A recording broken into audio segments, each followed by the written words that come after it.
recomendados, coincidilles con segundo de bachiller. A broma é pouca. Segundo de bachiller, con todo o que leva segundo de bachiller, todo o que los impresiona, e ademais, ter que superar un sexto de grado medio que non é un curso fácil nun conservatorio e preparar unha prova de acceso a un conservatorio superior. Eso, por exemplo, en outros países, como pode ser o noso veciño Portugal, tampouco sou un experto, pero, bueno, conversacións que tiven con xente que estudiou en Portugal, eliminaron moita carga lectiva dese bachiller e deixanlles aos que teñen claro que queren ser músicos estudiar moito máis o que é todo relacionado con a música e que teñen moita carga de outras asignaturas que non teñen tanto. Non sei, eu deixo caer aí para que reflexionemos entre todos que se pode fazer con iso. Despois, grado superior, chamamos un grado superior. Un grado superior que desde fai tempo, desde xa fai muitos anos, está equiparado a calquera carreira universitaria. Os que estudaron os grados superiores, seguro que todos alguna vez nos dixeron: que estudias? Música. E que vas? Pois a mí chega. A mí chegou, a mí de feito chegou. Sí? Hai que estudiar. Nun grado superior hai que estudiar. Hai que... Eu, polo menos, si eres músico do montón como pode ser eu, hai que estudiar moito e hai que botarle moitas horas. E a partir de aí, mercado laboral. Mercado laboral. Acabamos o conservatorio, acabamos sendo todo o plan de estudios, xente que se marcha a estudiar fora, algún tipo de máster, de cursos de especialización, pero bueno. Mercado laboral. Difícil. E iso que en Galicia non é tan difícil. Difícil por qué? Difícil porque donde todos queremos estar, que é de intérpretes, de músicos tocando, é moi complicado. Moi poucas formacións profesionais, moi poucas orquestas profesionais, moi poucas bandas profesionais, moi poucas plazas, en instrumentos como eu, por exemplo, poucas plazas, é unha competencia feroz. E xente que toca nivel. Como cara, esa parte podes intentar durante unha temporada, pero está complicado. E aquí é onde volvo a citar o bon que é, o positivo que é a existencia de escolas de música. A parte de todo o que decíamos e que enumerarei agora a continuación sobre as escolas de música, da parte positiva que teñen, xera un montón de postos de traballo que egoístamente, a hora de dar salida a todos os que son titulados, pois é unha salida moi interesante. Só ten que ter en Galicia que hai un montón de escolas de música, que en cada concello case hai unha escola de música, que é algo que non sucede, a nosotros igual nos pode parecer que é algo que sucede en todos os sitios, pero non é verdade. Por qué? Por que temos un montón de escolas de música en Galicia? En parte, por tradición musical, e en parte por a gran tradición de bandas que temos en toda Galicia. E entonces xurdiron moitas veces vencelladas a esas bandas, ¿no? Iba da má banda, escola de música, donde había banda, creouse escola de música para nutrir de músicos a esa banda, entonces un pouco vai por aí. Eu que me tocou tamén traballar algo en Asturias, eso non pasa. En Asturias, falo tamén de memoria, pero creo que non chegan a 30 bandas amateurs. Estou falando de memoria, pero creo que o último reconto que fixen con un colega asturiano, eu creo que non chegaban a 30. En Galicia, seguro que Mateo sabe mellor, pero estamos falando de máis de 200, por aí, claro, sobre 200, para que vexades, bueno, somos o triple de población, pero somos 6 veces máis bandas. Entonces, eso, a hora de atopar oco no mercado laboral, pois é moi interesante. E agora quería falar un pouco das escolas de música. Das escolas de música. Un pouco para que vexades, porque Hernán, si por algo hai ser recordado, é por refundar a banda e por crear esta escola de música. Eu creo que son os dous hitos máis visibles e máis reconocibles que tu Bernardo. Bueno, non sei se sabedes que esta foi unha das primeiras, non sei se a primeira, pero bueno, unha das primeiras escolas que se fixo con unha lei que me recomendou Doris non ler, porque é moi aburrida. Pero é unha lei que, bueno, sale dun artículo dunha lei do 1990 e materialízase no ano 93, que é a partir dese ano no que se empezan a crear todas as escolas municipais de música. Que destaco desta lei? Mira, vamos a sintetizar, vou a sintetizar. Que destaco desta lei? Que de repente agora se fala de músico aficionado. E é algo que pode parecer unha nimiedade, que pode parecer un detalle sin importancia, pero no conservatorio non se formaban músicos aficionados. No conservatorio se formaba xente para ser músico. Para ser, é máis, non para ser músico, para ser músico intérprete. Nunca me fai. E iso un pouco foi o que me pasou a mí. Acabas a carreira e te podes a dar clase, eu tuve unha sorte de empezar a dar clase xusto a acabar a carreira, e isto era un mundo desconhecido completamente. A mí educaronme para ser músico, para tocar.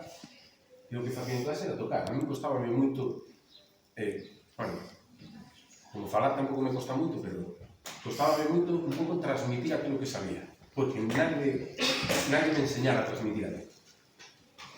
Entón, un dos aspectos que máis me gusta, do que máis me gusta chamar a atención é iso, que nesa lei xa falaba de músicos aficionados. É dicir, que estamos formando a xente, en estes tempos, en estas escolas de música, a xente que lle gusta sencillamente tocar un instrumento, que o pasa ben. Eu, de feito, animo, fala tamén do que é un punto moi importante, é sin límite de idade. Porque no conservatorio hai unhas limitacións de idade que sigue habendo, non sei exactamente como funciona, pero bueno, sei que hai certa limitación. Nas escolas non.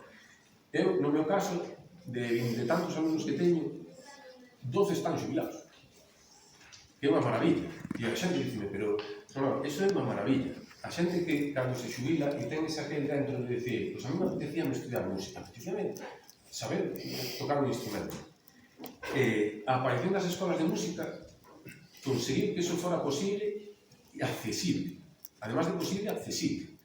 Porque podía ser posible se te desplazas a unha cidade, non, é posible e accesible. Accesible tanto de, digamos, de distancia e accesible económicamente, porque son centros financiados casi sempre por os concellos e tenen precios moi asequibles.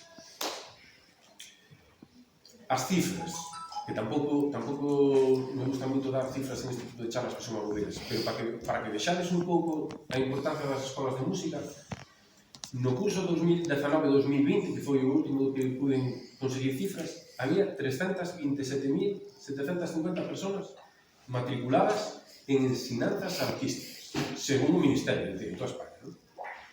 Desas 327.000, o 70% estaban en escolas de música.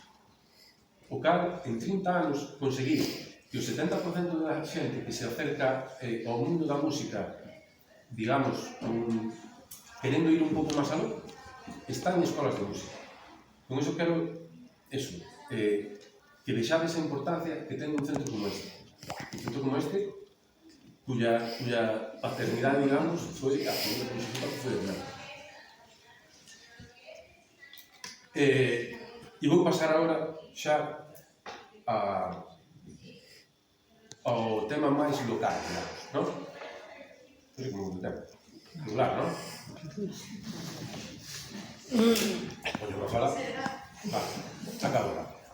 Porque isto era de falar de nada, verdad? Aquí, cando eu era pequeno, as referencias musicais, se querías aprender música, ibas con Solfeger, ibas con Ángeles, Moreno, e ibas con Cigarrán a aprender guitarra. Eu son as referencias que teño aquí. Perdón se me olvido de alguna, que seguro que os que sodes máis maiores, as que sodes máis maiores, seguro que sabedes máis xente, eu eran as que tiña de pequeno, non? Pois resulta que un grupo de xente no ano 88 se reúne con a intención de recuperar unha banda. E de paso, con moi boa fortuna, que fundan unha academia. A Academia Carlos Álvarez Fernández Cid, que foi o xermono, digamos, desta futura escola.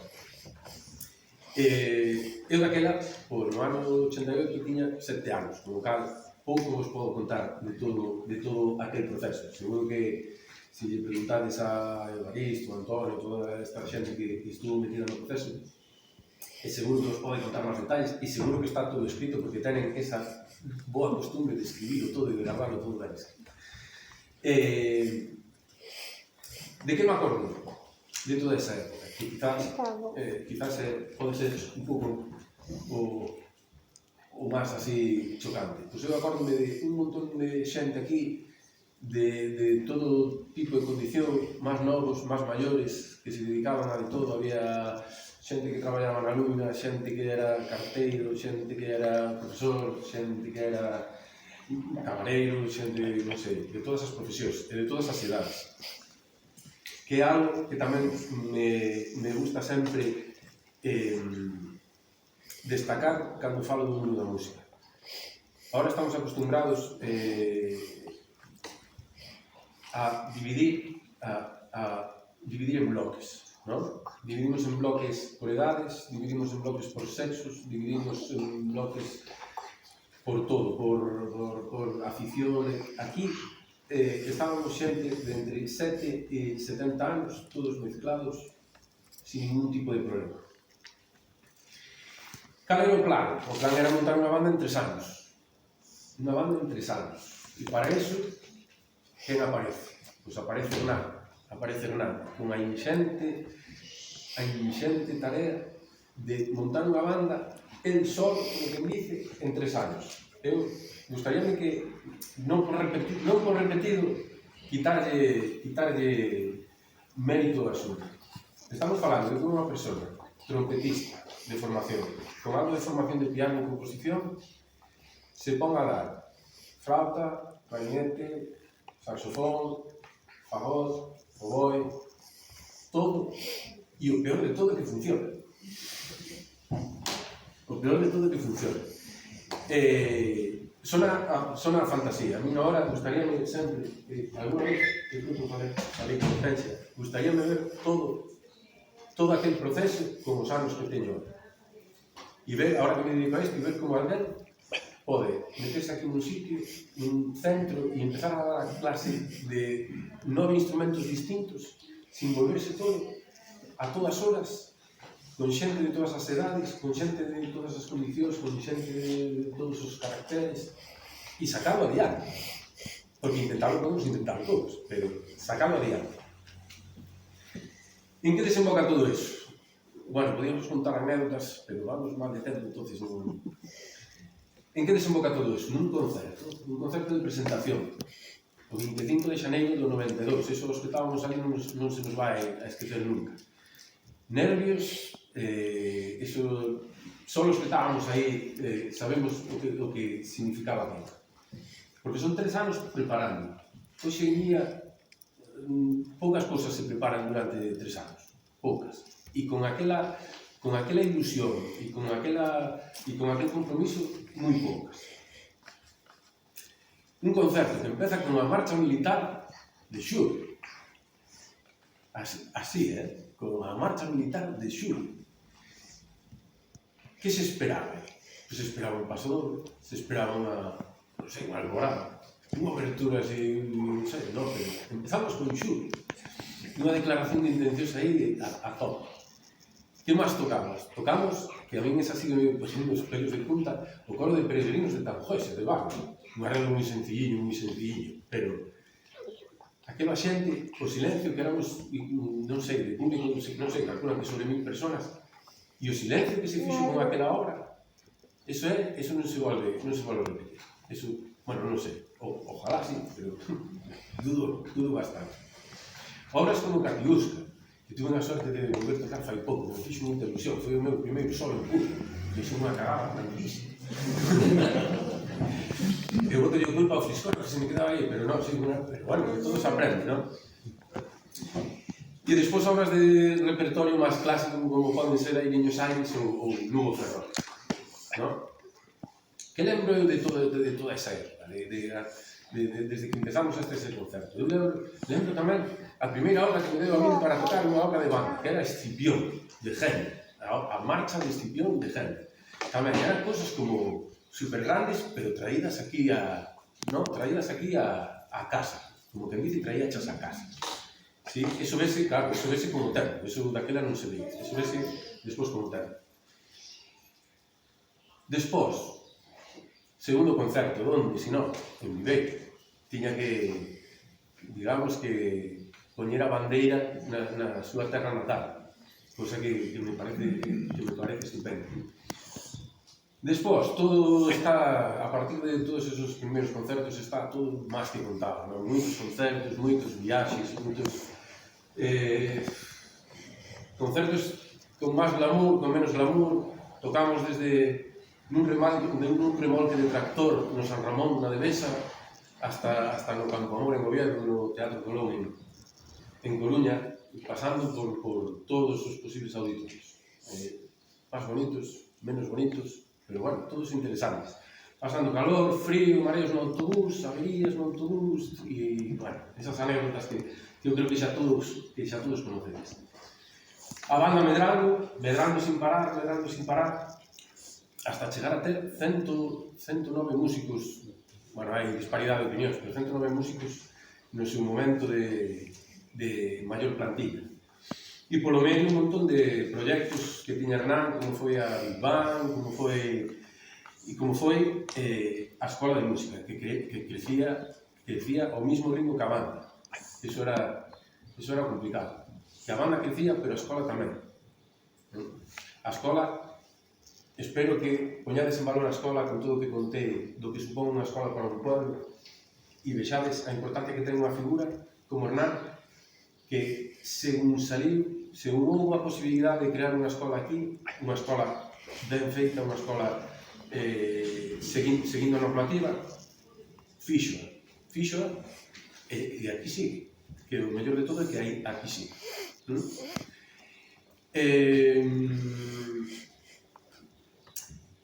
Unha das cousas que tamén falando con Dores, unha vez que faltou Hernán, que teria sido da banda e da escola se seguir aquí?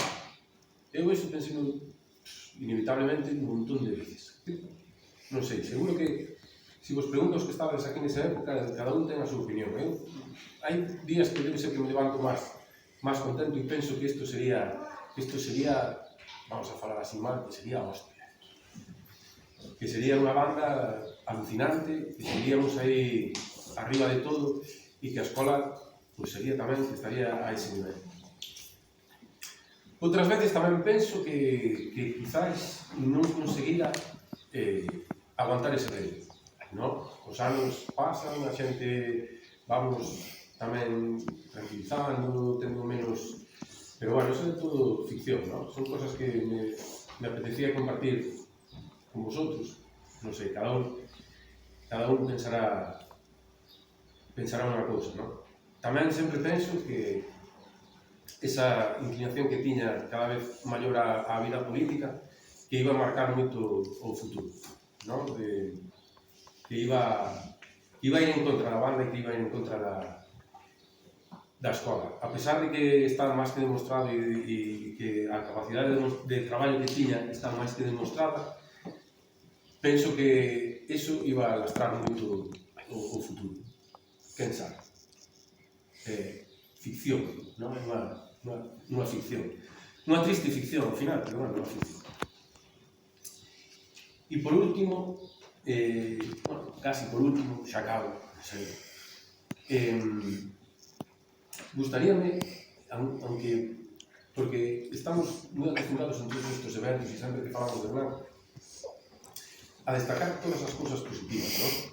E sempre me gusta ir, cando cando penso en algo, cando penso en algún tema, gústame ir un pouco máis algo, non?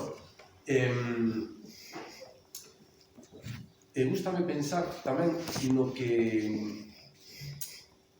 non é que non fora tan positivo, pero no que foi un pouco non mérito propio de Hernán, sino fruto de un tempo e de un lugar, non? A veces tamén penso en que teria sido se, por exemplo, Hernán aparecera hoxe en día, unha figura como a de Hernán. Se aparecera hoxe en día, sería capaz de facer o mismo que fixo? Non sería capaz? Tería que lidiar con unha sociedade completamente diferente, xa que falamos de sociedade no título da charla, non? Unha sociedade na que hai moita máis oferta de lecer, na que estamos atontadísimos, inclúyome con as pantallas, no que hai que pelear con un montón de elementos externos. Sería o mesmo se en vez de Ribadeo aparecera en, non sei, en Burela, por decir un sitio, por decir un sitio. Sería o mesmo. Ou foi unha conxunción de elementos que pasou aquí e foi aquí onde tiña que pasar. É difícil de saber, non? É unha cousa. O que temos é que, eu creo, que alegrarnos de que fora aquí, que congratularnos de que siga tanto a banda funcionando como a escola funcionando, e que temos que pelear porque siga así, que non temos que quedarnos no pasado e en que bonito foi o pasado e que grande foi todo. Temos que pelear porque siga sendo grande, porque siga quedando ese legado que vedes que non foi sencillo de crear, todo isto, e que siga aí. E iso sí que nos impugna a todos e a todas, sobre todo os que sodes veciños e veciñas de Ribadeo. Iso sí que nos impugna a todos. Que temos que pelear por a escola e temos que pelear por a vaca. E como último, agora sí que xa remato, creo que non dixen casi nada do que me día. Sociedade, non? Fala de sociedade en el. E agora, bueno, sabedes, casi todos que son pai de dúas nenas pequenas, de 8 e 5 anos, e fai que gracia, porque cando paseamos por Ribadeo e saludo a xente, a resposta, cando me preguntan a quen era, porque me nos preguntan quen era, normalmente é un nome e un instrumento. Era fulanito que tocaba tal na vaca. Deixo vos aí con o Naval Ensemble, que xa vos entonei bastante. Sí, espero que pasades un rato agradable. Fixen o que. Gracias.